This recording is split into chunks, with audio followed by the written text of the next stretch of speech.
Hello guys! So, meron naman tayong bagong gawang atsara. So, ayan guys. So, ngayon, marami na siya. Ayan. So, ito ay 40 pieces na atsarang papaya. So, ayan guys. So, kakagawa lang nito. Pakita ko sa inyo yan. So, yan siya. Yan.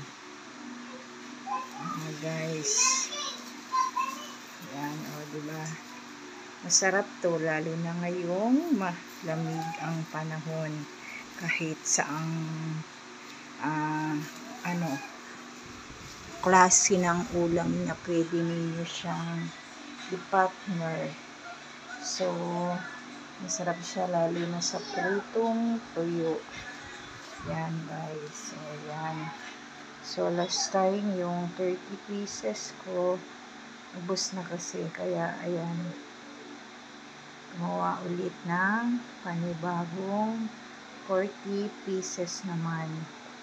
So, guys, yung mga mahilig dyan sa atsara, so, try ninyo itong gawa ko na atsara.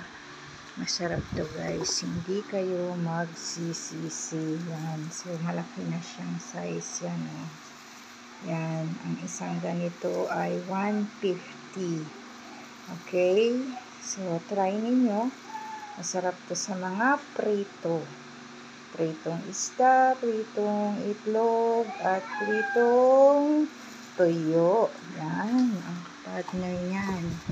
Yung iba naman ay pantanggal umay. Yan. So, bali, pang-tatlong gawa na namin ito. Yan. So, mabilis lang siyang maubos.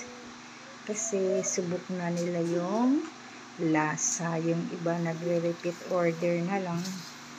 Oh, no, bebe. Ay, no.